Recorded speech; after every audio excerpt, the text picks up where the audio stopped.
Well, hello and welcome back to another video of the F1 23 mod career. Today we're here for the second round at Jeddah. If you missed the opening episode uploaded at Bahrain, I recommend you go and check that one out as well. But we're driving, of course, as Fernando Alonso in this career, and straight away into qualifying. This is my best lap at the end of the session, of course. So slightly up. We're actually set our first lap was good enough for P2. You don't need three guesses who's in P1. Yep, we've made a mistake there. Unfortunately, that corner is a bit horrible through the end of the first sector. But in this track, I have best performance through the third sector. So that's the way the car is set up to be like. So we should be, once we get the first sector out, the second sector is not too bad compared to the AI. As well, we've got all these fast flowing corners, which means that the AI don't have their OP traction. Again, losing time compared to my previous best time, and that has put us in a red middle sector, which is not great. But now we can start to open the tap, so you get through to the third and final sector. You see that we've gained a tenth through that corner already, as well. Not much ERS left, but 204 mile an hour, excuse me, at the end of the straight as Verstappen's at a 29.5.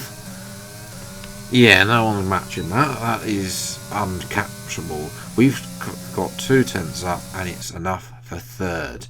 But you can see there, we're separated from Verstappen by Charles Leclerc, who of course has a penalty in real life. We're starting way down the order. We won't, not for him in this career mode. Sainz is 4th, Perez disappointing 5th, to Mercedes 6th and 7th, Gasly 8th, Bottas and Zhou 9th and 10th. Alfa Romeo showing some good pace, but Verstappen, I'll be seeing that lap, thank you very much.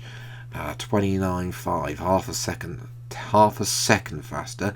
Magnussen is 11th, Norris only 12th as McLaren struggles continues. Stroll, don't know what happened to him, 13th. Piastri 14th, Ocon, don't know what happened to him either, he's 15th, Hulkenberg 16th, Tsunoda outqualifies De Vries, and De Vries has a penalty. And rounding out the grid for today's grid is the 2 Williams, who should be doing a little bit better given the upgraded performance I gave them, but they have started down on they have qualified in the last row, although De Vries has a penalty, so De Vries will start last, and Albon and Sargent will move up. But to the race then, it's obviously dry, thank goodness, and it's clear as well, which is even better, because I don't want any of that overcast stuff like we had in my driver career mode episode. Race strategy is a one-stop. I think we're going to go soft to medium, not medium to soft, to get the extra rubber. I think a lot of people go soft to medium as well. There's too much of a disparity between the two strategies. So 5 red lights, the Saudi Arabian Grand Prix, and away we go. And it's an okay start for me, but I always struggle in this game. Sainz has to go around the inside. We're going to keep it to the outside. We're going to turn to the inside for turn 2, which is only cut across and retain for now P3. But it's Leclerc, excuse me. He got the head of Verstappen there. Sainz now has looked down the inside at the long left-hander there, but unable to get past is a Spaniard on us. So that's one Spaniard as well, and that's that poor exit for Sainz. It's actually going to leave him vulnerable to Sergio Perez, who had a poor qualifying, and he's looking to bounce back and put the horrors, of course, of what happened 12 months ago when he led the Grand Prix, pitted, and then there was a safety car, as Sainz now is battling Russell as well. So it's not looking good for Sainz in the Scuderia, as well as his teammate does lead the Grand Prix. We are closing in though with DRS now on Leclerc and Verstappen. Leclerc locks up. That's not going to help keep Verstappen as behind. Obviously, I don't know where Ferrari's pace is, but for Verstappen, he's all over the back of Leclerc. It's only a matter of time before he gets past, and Verstappen's going to pit. Don't know if he's got damage or if it's just an early stop. We'll find out later on. We now though have got the DRS and a bit of ERS to use on Leclerc. Round the outside, turns the inside again for the next corner, and we're up into the lead of the Saudi Arabian Grand Prix as well. Leclerc went defensive, tried to pinch us to the curb, but were able to get the better exit, out of turn 2, just able to sweep across and take the lead.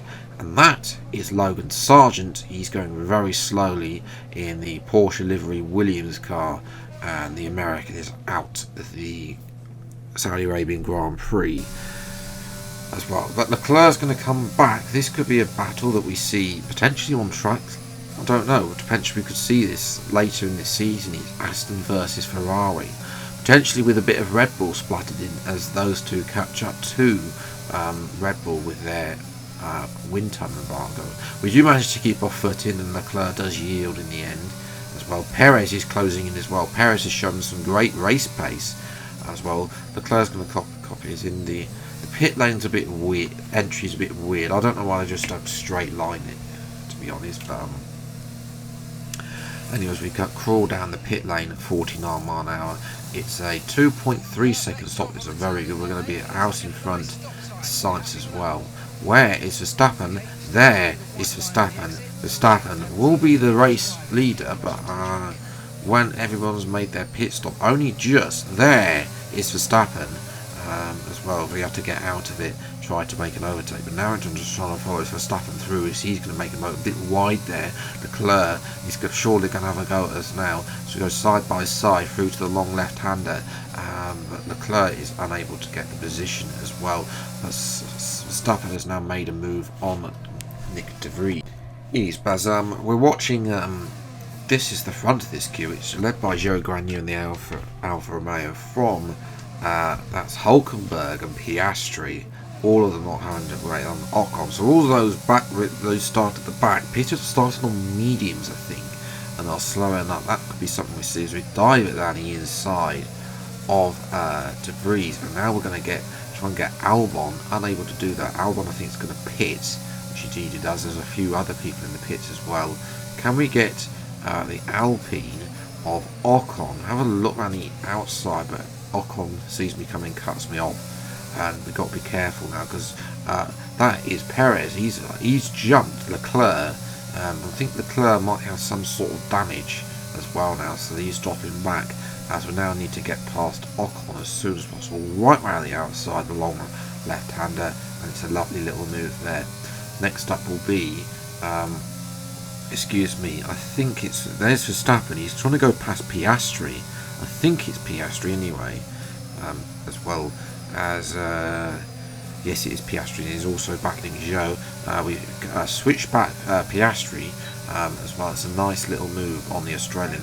Now can we get the Alfa Romeo? He's got DRS, so we're going to make it 3 wide down the main straight and take the lead of the Saudi Arabian Grand Prix once again, this time from Max Verstappen and Joe Guanyu, who are leading as well. They got to him. Verstappen didn't have DRS. He made the mistake of not having DRS for that pit straight, which resulted in Joe getting him back, and then, you know, he was too preoccupied with Joe, and as a result he has lost DRS. But of course now he's got DRS on me with a little bit of tyre banging there, no other contact made, but yes, we jumped to lap 9. Verstappen has great pace out of that corner through the first sector compared to me, and unfortunately he's just able to breeze past. Perez is closing in as well, so you know Perez is going to try and make it a Red Bull 1-2 again as we have a look.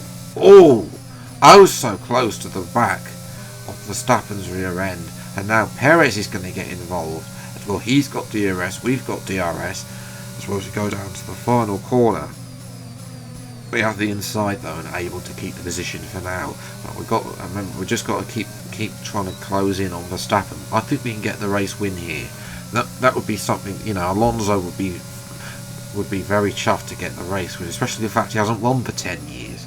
As well as we have a look at Verstappen in turn 2, unable to get them. Verstappen's got the better car, and again through the end of sector 1, Perez has a go at us, but we keep the inside. Just a little bit of tyre banging there as well, again, as well as the Red Bulls gang up on the Aston Martin. Now though, we've closed it back up to Verstappen on the end of lap number 10. Now we've got the DRS, we've got a bit of ERS, and are we going to be patient here and wait to try and make this overtake? Try and get sneak some DRS for following that. Do we have DRS on the main straights? No. So Verstappen's going to come back at us then. That's unfortunate. I wanted to get DRS for the main straight, but Verstappen's just going to breeze back past with DRS and then brake early as well to try and undersettle the car as well and park in the middle of the road. But jump to lap 11 now. Can we make this move around the outside? We kept it. This time we will have DRS for the main straight, which is crucial. We want to make a breakaway through sector 1, stop Verstappen getting DRS. Now we go past him now. He has the inside, so we give him room on the apex. Go horrible turn 2 as well. But Perez now, of course, is getting involved, and that's going to help me because Perez is actually overtaken Verstappen with some DRS in the previous DRS zone. So Perez is up to P2. Verstappen will not be happy with that. Especially if that happens in real life. You know, Perez's job is the number 2 driver. But as we come up to the line then, Alonso hasn't won for 10 years. And yet he wins the second race of the season. That could be a start, you know, of a championship challenge should he win on Sunday. Perez ahead of Verstappen. Verstappen will not be happy about that as well. Russell P4, very quiet race from George there. Sainz P5 will be disappointing. Hamilton P6. Norris will be ecstatic if he got 7th on Sunday. Leclerc P8. De Vries came out of nowhere. Don't know how De Vries managed to make up 12 places to P9 as well. A great race by the Dutchman there, ahead of Gasly and P10. Outside the top 10, no points for Alfa again, no points for Haas. Albon 14th, a bit better from him. Piastri disappointed 17th. Ocon 18th. Don't know what happened to Zhou either. He just struggled, I think, got stuck in a DRS train. That's the problem. If you get stuck in a DRS train, then it does hinder your race really around here. So, yes, in terms of the Drivers' Championship, Verstappen has a 3-point lead over ourselves as Alonso. We move into second ahead of Perez, who's 2 points further back. That is the championship fight for now. Hamilton and Russell P4 and 5, ahead of Leclerc 6th. Norris, who will be elated to get 7th place. Sainz P8, Gasly 9th, and De Vries in 10th. And Stroll, I mean, his AI needs to be improved. It should represent real life, really, because that is not the performance we want as well, especially with the car performance we've given the Aston Martin. In terms of the constructors, you know, that's the problem. Red Bull are way out in front. Mercedes are ahead of Aston Martin. That's not really what we want. McLaren will be loving life in P5 if that was the case, but exactly in real life, but I doubt they're going to get that based on FP1 as well, with Alfa Romeo, Haas and Williams yet to score in this career mode mod. Until that, so yeah, that's where I'm going to leave it today's video. If you have enjoyed, leave a like, subscribe if you're new to the channel, see plenty more F123 mod career mode episodes. Until the next video then, I'll see you next time. Take care. Thanks so much for watching, enjoy your day, and goodbye.